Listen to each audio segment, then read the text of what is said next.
that. So you're kind of sacrificing the defense mechanism and going for the offense. While in Arcane, right, you're sacrificing anything else. Go and you're away! Go for a little bit more of that heal play. You don't want to do it too early, otherwise you're not going to be able to make So use of Flicker is his damage, +1s. Now when you Flicker, depending on the stance you're in, it's going to do an additional thing. So your Flicker's not just Nice, sweet. teleport and that's it. You wanna let's talk Show about us. the Arcane one first. Let's see if I can take a little bit of a damage here.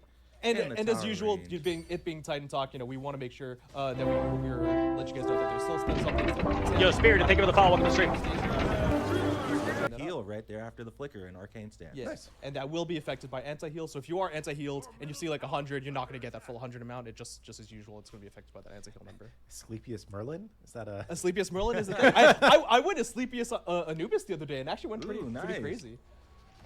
Because I knew they had a lot of anti-heal. So otherwise, his abilities that work the same way that you'd expect them to work. He's got this ability 1 that marks the enemies while they're in it. They take the initial hit damage. Again, we're trying to smooth some stuff out, but for the most part, everything does work the way you'd expect there. And then his Flicker is that main +1 feature. So if we go to the Fire Stance, his Fire Stance has a small +1 that I'm actually still building out as we speak right now, which effectively is that his Radiate does, which is his first ability in the Fire Stance, does a burning dot.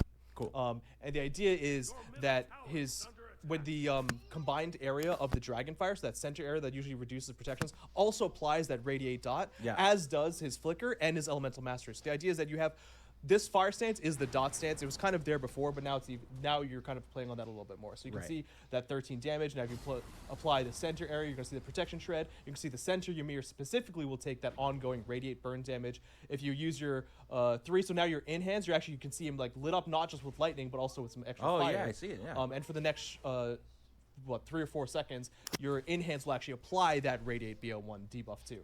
And then finally, his ulti, it goes in and out, expands and contracts based on whatever stance you're going to in. You'll see that will also apply that Radiate debuff. So the idea is... It's more of like a burning effect, which is what you would expect, I guess, from fire. Yeah, exactly. Yeah. It's very on theme. I like it. Now, the number's obviously going to be lower because of it, right? It's not the same old BO1 damage, but you're going to be having it spread throughout the kit. Right. Or at least that stance of his kit. All right, and now we are in Ice Stance, so if I use my abilities here...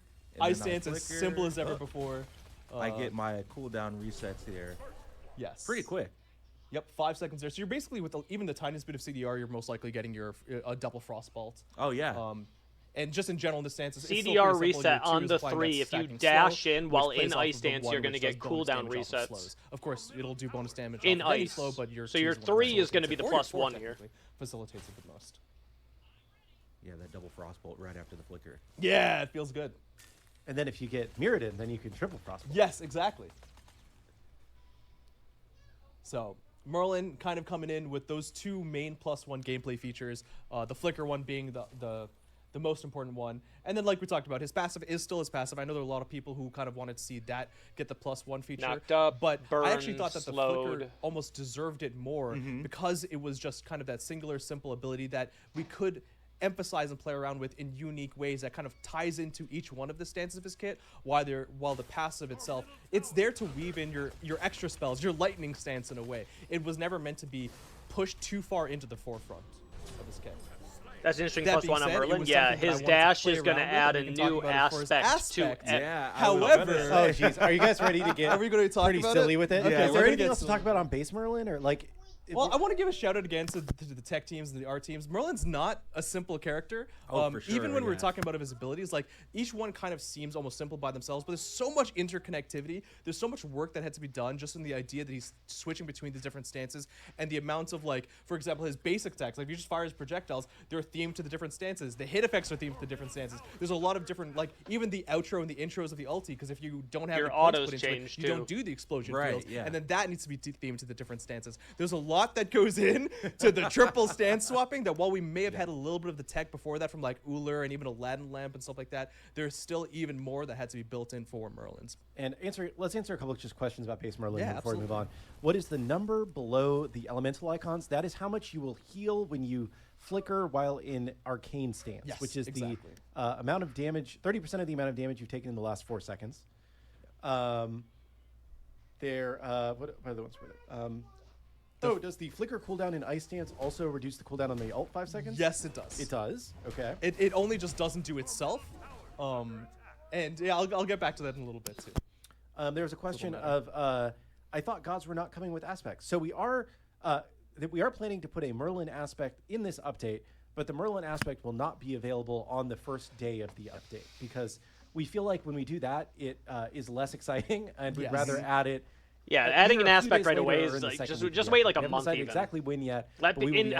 Especially for balance, right? I don't like if they release like a aspect right away. Oh, and give us like a month on regular Merlin, and then give us the aspect. I did recall and I didn't forget. It is actually Sinfo's birthday today, so I want to wish her happy birthday. Happy birthday, Sinfo. And well, we love Sin, but also because she's a massive Merlin fan. I know she's been always asking about when Merlin's going to be in the game. She even has a really awesome Merlin tattoo that I got one time, and so a super shout out there. So happy birthday to Sin. Sweet. All right. Well, I'm going to bring us back to Cam's while I prep Merlin's aspect that we can talk about. So this aspect Merlin is what? No. One of the crazier things we've done in Smite 2. And it's fine. I think it's. I think this is another one of those like the power of UE5 moments and the power of the gameplay ability system because like I don't want to overhype it, but like this would not have been.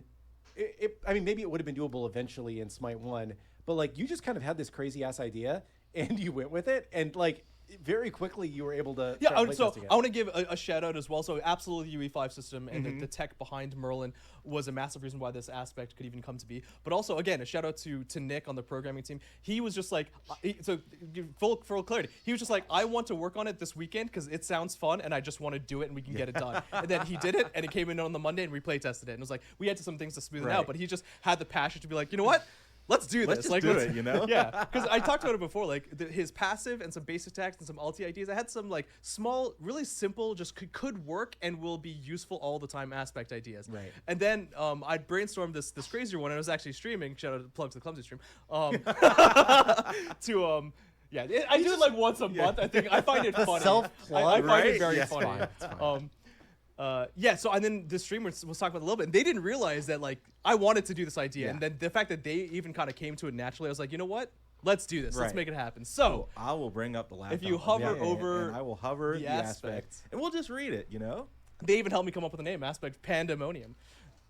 Elemental Mastery has a reduced cooldown, and each time it is used, a random stance is selected with 2 random primary abilities. Flicker will always persist. Using Elemental Mastery provides an intelligence buff for a short duration. So, Clumsy, what does this mean? This means you're getting random abilities. We're doing it. We were joking about it, and we're doing it. So you'll start the game, as you see right here, and there are actually a few caveats, which I'm going to mention, because you can break yourself. But if you're doing that, you're doing it to yourself. So you start with the Arcane Stance. Everything seems normal, right? Yes. Now go ahead and press that 4 button. All right. You lucked into your Frostbolts 1 and 2, but you're actually in Fire Stance. You can see that through the flicker. And if you keep doing that, you're going to basically be able to switch between the different abilities. All right. Yeah, so I wonder if it works better. Let me just set myself to level 20 and level up. That way. I'll talk about the bricked aspect later on. But and I will just put on reduced cooldowns. Although Elemental, actually no, I'm not going to do reduced cooldowns. That way we can show off the short cooldown for Elemental Mastery. So I'm going to ult again. There we go. So you are just choosing between a different 1 and a different 2. This time you kept your Frostbolt. You're in Arcane Stance, but you have your Arcane 2. And you're basically it's going to be randomizing your 1s and your 2s. You will keep Flicker. That is one of the main things. So there you go. You have your Arcane 2 and your Fire 1. That's pretty sick. And you could have 2 different 1s, you could have 2 different 2s. You could have the exact same 2 spells you would normally have, but be in a different stance. You could have an entirely new composition altogether. So you keep doing that. So you're in Frost Stance, you've got your Fire 1, you've got your Ice 1. So now you can Flicker to give you reduced cooldown on your Fire 1. Exactly. Yeah. So funnily enough, that was actually a bug, or like that was working. And then I realized when I was working on the cooldown part of Flicker, I didn't only do it to his ice abilities. And I'm like, crap, now I need to do it to his other abilities. So I went ahead and fixed that. So yes, while those Flicker aspects, or those Flicker plus 1s kind of only matter for base Merlin in those specific ways, now what stance you are is going to actually matter for the Flicker based on your other abilities too. So while you're not getting, you're not randomizing flicker into a new ability, you're still randomizing the stance you're in, giving you a new flicker components as well. Oh, I lucked out. I got the perfect roll here. You know, I'm in ice stance. It's totally possible. So, but I think the TLDRs, this is just fun. This is just fun. This is just wacky. This is fun. There's one other component of it as well, because one of the other goals we wanted to have is that you don't just find your perfect 2 abilities, or let's just say the meta RNG Merlin like 3 triple. So all the aspect does is randomize his abilities. You use Elemental Master, and that changes up his entire kit. With this, you being able to use Fire 1 while they're slowed in Ice 2, playing against or you being able to use Void 1 with like the slow or the protection shred from Fire 2. Right? Like so it could be something that is really good to in this situation, or it could be something that's not as good. So you're basically giving up like the choice of what stance, what abilities are best for you, to be able to cast much more often. Yep. But also, so you can see, whenever you use the Elemental Master, you're actually given a new buff of temporary intelligence based on base per level. So that way, if you do find that mixed match of perfect abilities, you're incentivized to swap, because every time you swap, you have a buff in power, a buff in your intelligence. So you don't want to just hold on to your perfect 2 abilities. You're incentivized to keep playing and keep hitting switching, that keep slot getting that roulette. intelligence buff, firing the abilities, switch again. Yeah. And definitely like play around with this. Let us know how you think it feels. It has been good in our testing. So yeah. So for context, the Merlin cooldown goes from 30 seconds to 20 seconds on base. With the aspect, it's a flat 15 seconds at all ranks, which is pretty good. But it's even less if you get into Ice Stance, because then you can flicker. Exactly. Yeah. And then of course cooldown rate playing into that as well. So I was mentioning that this might not be, the comp Merlin. That being said, I still think it's wacky and fun, and it might be pretty good. Maybe with some on-hit builds or something. Oh, the mega AoE, right? Yes. Yeah. That one feels good. Sweet. Well, yeah, that is Merlin's aspect. So definitely can look forward to that a little bit later on in open beta. See, I like the idea of being like, we need some siege defense. They're I'm not sieging. gonna lie. If I'm playing in ranked or something, maybe I'll play normal Merlin, if they're sieging, like, okay, I need to keep swapping stance in base right now till I get like my Ice 2 and my Void 1, which is the best for siege defense. All right, I need to burn, this Gold Fury that's coming up, so you need to like swap to like the correct stance to burn it. I feel like I'm going to say this incorrectly as well, so I need to remember ignoring the level 1 aspect of you're on Arcane 1 and 2 and 3 and 4. Let's say assume you're on completely random abilities. You could be on ability 2, right? Like you have 2 different ability 2s. When you rank that up, you're ranking up the ability 2. You're not ranking up the slot. So for example, if you have Fire 2, and this is just how it works, it has just never mattered until now. If you have your Fire 2 and your Arcane 2, and you rank up your first ability, you're ranking up ability 2. So that way, if you press your ulti again and you get 2 1s, you will not have your 1s leveled.